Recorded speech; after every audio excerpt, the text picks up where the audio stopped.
નમસ્કાર વિદ્યાર્થી મિત્રો, સર્વે કુશળ હશો, મજામાં હશો. આજે આપણે આંકડાશાસ્ત્ર ભાગ 2 ધોરણ 12 માં નવું ચેપ્ટરની શરૂઆત કરવાના છીએ. 10 ગુણનું ચેપ્ટર છે. બીજું ચેપ્ટર અસતત એટલે કે યાદચ્છિક ચલ અને અસતત સંભાવના વિતરણ. શું છે ચેપ્ટરનું નામ? યાદચ્છિક ચલ અને અસતત સંભાવના વિતરણ. Random variable and discrete probability distribution. આગળના ચેપ્ટરની અંદર આપણે સંભાવના તો જોયું હતું. આગળના ચેપ્ટરમાં આપણે શું જોયું હતું? સંભાવના જોયું હતું, પરંતુ અહીંયા સંભાવનાનું વિતરણ કરવાનું છે. પાછું અસતત છે. અસતત એટલે લિમિટેડ વસ્તુઓ હોય, 0, 1, 2, 3, 4, 5, એ રીતના, મતલબ કોઈ નિશ્ચિત સંખ્યાઓની વાત કરતા હોય એની વાત કરવાની છે. પહેલી વાત તો યાદચ્છિક ચલ એટલે શું આપણે વાત કરવી છે. યાદચ્છિક ચલ એટલે શું? યાદચ્છિક છે, હા સાહેબ, રેન્ડમલી લેવામાં આવતો હોય એવો ચલ કોને કહેવાય? ખાસ વાંચીએ છીએ ને, સાંભળજો. યુના દરેક ઘટકને વાસ્તવિક સંખ્યા સાથે સાંકળતા વિધેયને યાદચ્છિક ચલ કહે છે. વાસ્તવિક સંખ્યા સાથે યુના દરેક ઘટકને વાસ્તવિક સંખ્યા સાથે સાંકળતા વિધેયને યાદચ્છિક ચલ કહે છે. વાસ્તવિક સંખ્યાઓ સાથેના નિયમને એટલે વિધેયને, વિધેયનો મતલબ કે નિયમ, કોઈ વાસ્તવિક સંખ્યાઓ સાથે સંકળાયેલું છે, તેને સંકેતમાં x વડે દર્શાવવામાં આવે છે. એટલે કે નિદર્શાવકાશ u પર આધારિત યાદચ્છિક ચલ x ને સંકેતમાં x નિદર્શાવકાશ u tends to r વડે દર્શાવવામાં આવે છે. કોની સાથે કોને સંકળાવવામાં આવે છે? યુના દરેક ઘટકને વાસ્તવિક સંખ્યાઓ સાથે સાંકળતા સંકેતમાં x વડે દર્શાવાય છે. એટલો એક નિયમ રાખવાનો, વાસ્તવિક સંખ્યા સાથે સાંકળતા વિધેયને. કોને? વાસ્તવિક સંખ્યા સાથે સાંકળતા વિધેયને શું કહેવામાં આવે છે? યાદચ્છિક ચલ કહેવામાં આવે છે. પછી એક બીજી વસ્તુ છે વિદ્યાર્થી મિત્રો આપણી પાસે, તો અસતત યાદચ્છિક ચલ કોને કહે? ચેપ્ટરનું નામ જ હતું ને, યાદચ્છિક ચલ અને અસતત સંભાવના. યાદચ્છિક ચલ તો આપણે જોયું, પરંતુ અસતત યાદચ્છિક ચલ કોને કહેવાય? હવે આપણે જોવું છે અસતત યાદચ્છિક ચલની એક નાનકડી એમથી વ્યાખ્યા.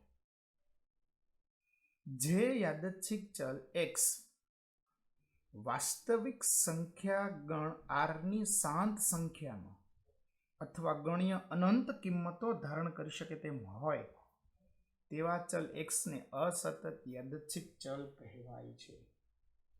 શું કહે છે? જે યાદચ્છિક ચલ x વાસ્તવિક સંખ્યા ગણ r ની શાંત સંખ્યામાં એટલે કે ગણી શકાય તેવી ગણ્ય અનંત કિંમતો ધારણ કરી શકે. ગણ્ય કિંમતો છે એટલે ગણી શકાય તેવી, ભલે હોય અનંત સુધી હોય કે ગમે તે સુધી ગણી શકાય તેટલી કિંમતો ધારણ કરી શકે. હાવ શોર્ટ તો એવા ચલને એટલે કે x ને એટલે કે યાદચ્છિક ચલને અસતત યાદચ્છિક ચલ કહે છે. બીજું કહે છે સતત યાદચ્છિક ચલ કોને કહેવાય? તો પછી બરાબર, સતત કોને કહેવાય? આપણે 11મા ધોરણના વિદ્યાર્થી મિત્રો યાદ કરો, અસતત હોય તો આપણે શું લેતા હતા? 0, 1, 2 એવું લેતા હતા ને. તો સતતમાં કોને લેશો? વર્ગો હોય, અંતરાલ હોય, 0 થી 5, 5 થી 10, 10 થી 15 આ અંતરાલ હોય. જ્યારે અસતતમાં કેવું હોય? 0, 1, 2, 3 એવું હોય. જે યાદચ્છિક ચલ x વાસ્તવિક સંખ્યા, સાંભળજો, વાસ્તવિક સંખ્યા ગણ r માં અથવા r ના કોઈ અંતરાલમાં, કીધું ને અંતરાલમાં, કોઈ પણ કિંમત ધારણ કરી શકે તેમ હોય તેવા ચલને સતત યાદચ્છિક ચલ કહે છે. અસતતમાં નિશ્ચિત કિંમત અને ગણી શકાય તેવી કિંમત હોય છે, જ્યારે સતત યાદચ્છિક ચલની અંદર વાસ્તવિક સંખ્યાઓના અંતરાલની કિંમતો હોય છે. અંતરાલની અંદર કોઈ પણ કિંમત ધારણ કરી શકતું હોય છે. આનું નામ શું છે? સતત યાદચ્છિક ચલ તરીકે ઓળખવામાં આવે છે. બીજું કહે છે અસતત સંભાવના વિતરણ કોને કહેવાય? વિદ્યાર્થી મિત્રો, અસતત સંભાવના વિતરણ કોને કહેવાય?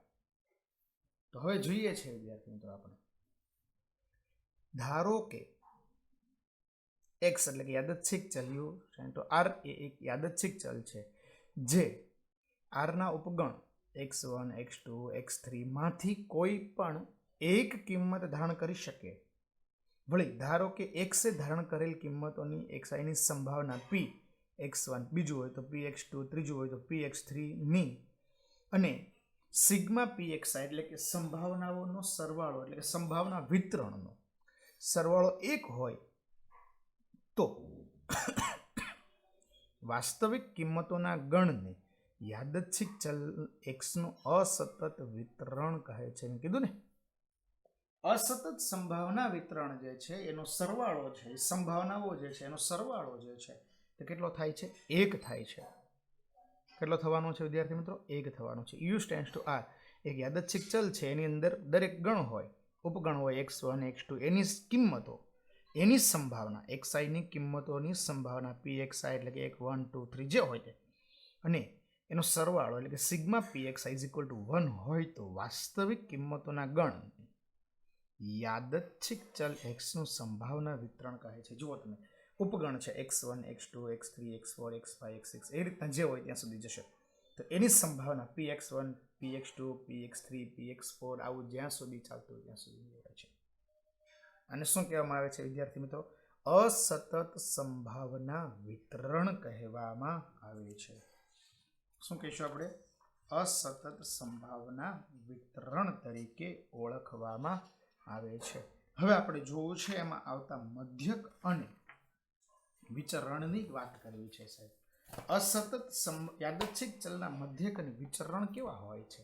અત્યાર સુધી આપણે મધ્યક એટલે xy = સિગ્મા x ના છેદમાં n આવું લેતા હતા ને? અહીંયા એવું જ કંઈક કહે છે સાહેબ, પરંતુ કંઈક નવીન રીતે આપે છે. આપણી પાસે આવી કિંમતો હોય ને, ધારો કે x અસતત યાદચ્છિક ચલ છે જેમાં x1 x2 x3 ની કિંમતોમાંથી જે કોઈ એક કિંમત ધારણ કરે છે અને તેનું સંભાવના વિતરણ આપણે લખતા હતા x1 નું x1 x2 નું px2 x3 નું px3 આવી રીતના n સુધી જાય છે ને. અને આપણને ખબર છે કે આ જે હોય ને વિદ્યાર્થી મિત્રો આ ચેપ્ટરમાં યાદ રાખીશું કે આનો સરવાળો છે ને હંમેશને માટે એક જ થશે. કેટલો થવાનો છે? એક જ થવાનો છે. ભૂલ્યા વગર સાંભળજો. સિગ્મા px = કેટલા થશે? 1 થશે. તો આવા સંજોગોમાં તેના મધ્યકને હવે જે કહે છે ને સાંભળજો, તેના મધ્યકને mu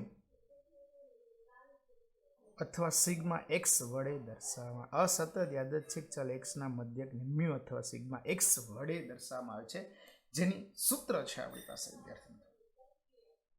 mu = sigma x = sigma x into px. x અને px આ બે ખાનાનો ગુણાકાર અને એનો સરવાળો. ફરીથી એકવાર સાંભળજો. શું કહે છે? x અને px આ બે ખાનાનો ગુણાકાર અને એનો સરવાળો. આનું નામ શું કહેવામાં આવે છે? મધ્યક કહેવામાં આવે છે. આ કિંમતને અસતત x ની અપેક્ષિત કિંમત પણ કહે છે. મધ્યકની જગ્યાએ તમને પૂછે અપેક્ષિત કિંમત શોધો તો આપણા માટે અપેક્ષિત કિંમત પણ કહેવામાં આવે છે. ટિક માર્ક કરેલી થિયરી વિદ્યાર્થી મિત્રો લખવાની છે અને યાદ પણ રાખવાની છે. કામમાં આવી વસ્તુ છે. સેક્શન બી માં પૂછાય એવી વસ્તુ છે, ઓબ્જેક્ટિવમાં. એટલે એનું અનુસંધાન રાખીશું આપણે. આ કિંમતની અસતત ચલ x ની અપેક્ષિત કિંમત પણ કહેવામાં આવે છે. અસતત યાદચ્છિક ચલ x નું વિચરણ સિગ્મા સ્ક્વેર અને શું કહેવામાં આવે છે? સિગ્મા સ્ક્વેર અથવા vx વડે દર્શાવવામાં આવે છે, જે નીચે પ્રમાણે વ્યાખ્યાયિત થાય છે. Sigma square = vx = sigma x - આ મ્યુ ને આવું બધું ખબર નહીં પડે. સિમ્પલ વસ્તુ યાદ રાખીશું વિદ્યાર્થી મિત્રો. હાવ આ બધું સ્વરૂપ આપવું કરતા ડાયરેક્ટલી જ્યારે દાખલાઓ થાય ને ત્યારે આને વ્યવસ્થિત રીતે સમજાવીશું આપણે. સિગ્મા x² * px આખાનો આપણે જે x નો સ્ક્વેર કીધો ને, આમ સિમ્પલ જોવા જાવ તો શું થઈ જાય? સિગ્મા x² - સિગ્મા x આખાનો સ્ક્વેર એવું થાય ને. આમ જોવા જાવ તો વિચરણનું સૂત્ર શું બની જશે? x² = સિગ્મા x² * px ખાલી x² અને px નો ગુણાકાર આ બેનો સરવાળો એટલે આપણને શું મળી જશે? આપણને વિચરણ મળી જશે વિદ્યાર્થી મિત્રો. વિચરણ ક્યારે મળી જશે આપણને? x² * px કરીશું એટલે આપણને શું મળી જવાનું છે? વિચરણ મળી જવાનું છે. ધ્યાન રાખીશું, ભૂલાઈ ન જાય. આવી વસ્તુઓ થતી હોય એવા સંજોગોમાં આપણે આ રીતે દાખલાને ગણીએ તો સરળતાથી આપણે સમજી શકીએ છીએ. હવે શરૂ કરીએ છીએ વિદ્યાર્થી મિત્રો આપણે બીજું વસ્તુ. ફરીથી એકવાર પહેલા જોઈ લઈએ વિચરણનું સૂત્ર શું છે. x² = x² into px. x નો સ્ક્વેર કરવાનો, દરેક x જે હોય એ બધાનો સ્ક્વેર કરીને એની સાથે px નો ગુણાકાર કરવાનો અને એનો સરવાળો કરવાનો. એટલે આપણને આ વસ્તુઓ શું થઈ જશે, જવાબ મળતો થઈ જશે. હવે પછી દાખલાની શરૂઆત કરીએ છીએ વિદ્યાર્થી મિત્રો. એ પહેલા ફરીથી એકવાર લખી દઉં છું. મધ્યક બરાબર શું થાય, x ઇન્ટુ px એનો સરવાળો. વિચરણ અને સંકેતમાં શું લખાય છે, મ્યુ અથવા તો સિગ્મા કેપિટલ x. અને વિચરણને શું લખાય છે, અથવા આવું પણ લખાય છે vx ઇઝ ઇક્વલ ટુ શું થઈ જાય, x નો સ્ક્વેર ઇન્ટુ px અને એનો સરવાળો.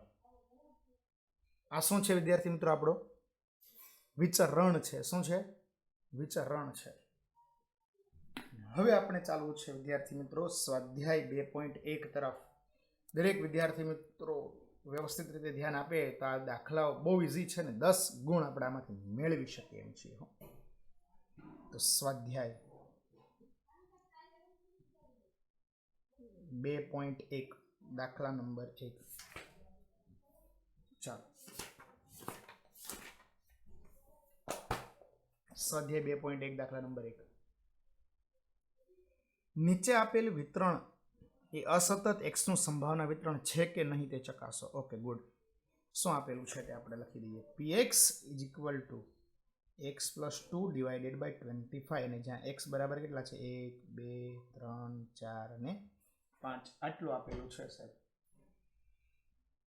ચલો એક કામ કરીએ, x બરાબર બધી કિંમતો મૂકતા જઈએ. x બરાબર પહેલા કેટલા મૂકું, 1 મૂકી દઉં છું. ચલો તો કેટલા થઈ જશે, 3/25. x બરાબર કેટલા મૂકું છું, 2 પ્લસ 2 બરાબર 25 ઇઝ ઇક્વલ ટુ 4/25. x બરાબર કેટલા મૂકું છું, 3 plus 2/25 is equal two 5/25. x બરાબર કેટલા મૂકું છું, 4.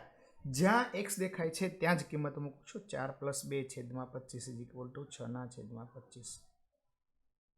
5 બરાબર શું થાય, 5 plus 2/25.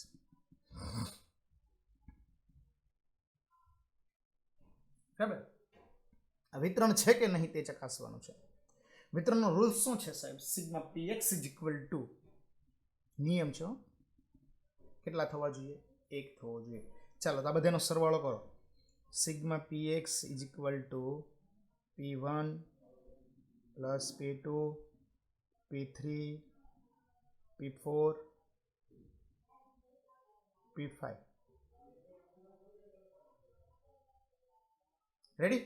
p1 is equal two કેટલા છે, 3/25. p2 is equal two 4/25, 5/25, 6/25, 7/25 is equal two, લઉં છું વિદ્યાર્થી મિત્રો, અંશ છેદ સરખો છે ને એટલે આધારનો સરવાળો થશે. કરો આધારનો સરવાળો, કેટલો થાય છે, 25. 25/25 ઇઝ ઇક્વલ ટુ કેટલા થયા, 1. સરવાળો 1 થાય છે. એટલા માટે વિદ્યાર્થી મિત્રો આ આપણો દાખલો જે છે, આ રીત જે છે તે કેવી છે, સાચી છે. અને બીજું આપણે સવાલ પૂછો તો કે અસતત x માટેનું સંભાવના વિતરણ છે કે નહીં તે ચકાસો. અહીં આ જવાબ લખવો જરૂરી છે. અહીં સંભાવના વિતરણની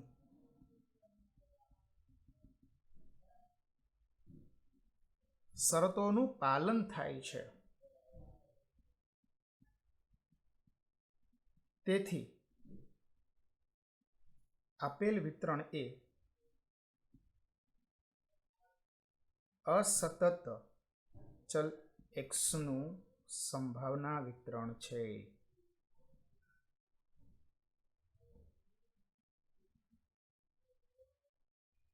સાહેબ આવો જ કંઈક દાખલો આપણને બીજો આપ્યો છે.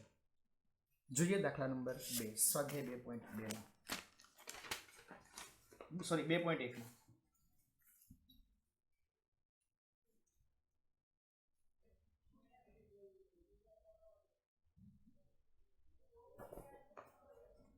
દાખલા નંબર બીજો શું કહે છે?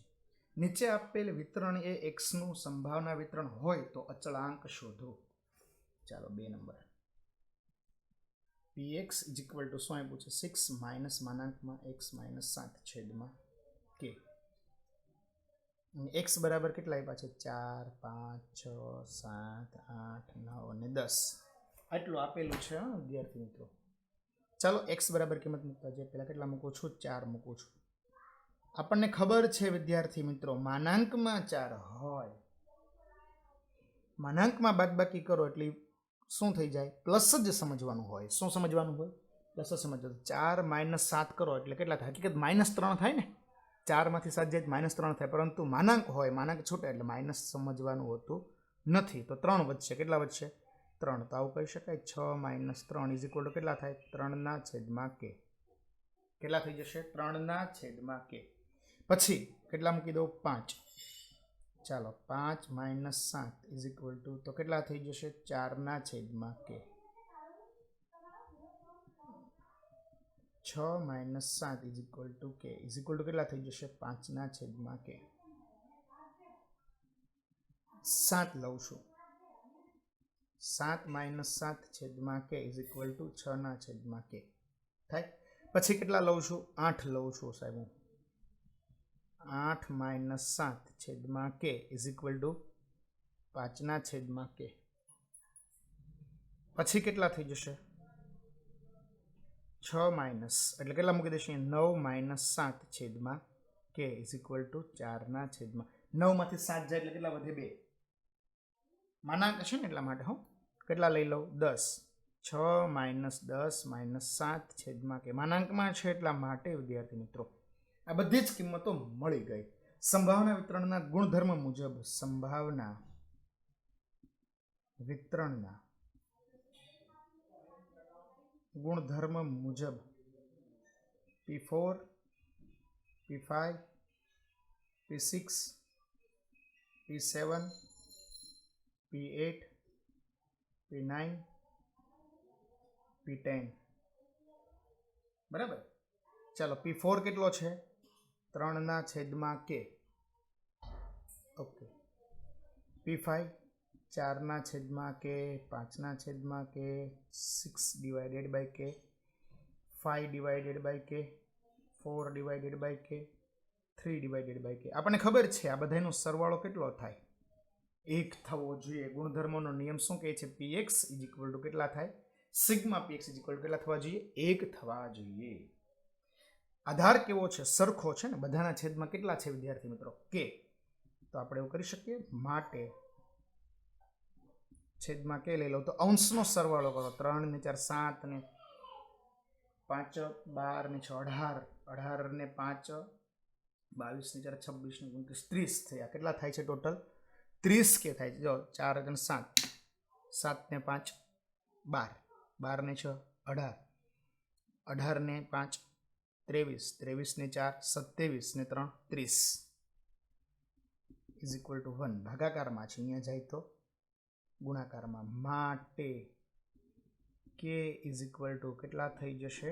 30. આપણને k ની કિંમત પૂછી હતી. સંભાવના વિતરણની વાત કરતા હતા અને આપણે પૂછ્યું તો શું વિદ્યાર્થી મિત્રો? અહીંયા k ની કિંમત પૂછેલી હતી એટલે આપણે અહીંયા k ની કિંમત મેળવીએ છીએ. આ સાથે વિદ્યાર્થી મિત્રો આપણો દાખલા નંબર બીજો જે છે અહીંયા શું થાય છે? પૂર્ણ થાય છે. આ સાથે અહીંયા લેક્ચરને પણ પૂર્ણ કરીએ છીએ. દરેક વિદ્યાર્થી મિત્રોએ ચાલેલા 4 થી 5 વ્યાખ્યાઓ અને આ 2 દાખલાઓ જાતે ગણવાનો પ્રયાસ કરશે અને ચેપ્ટરમાં આગળ વધવાનો પ્રયાસ કરશે. અસ્તુ. આભાર.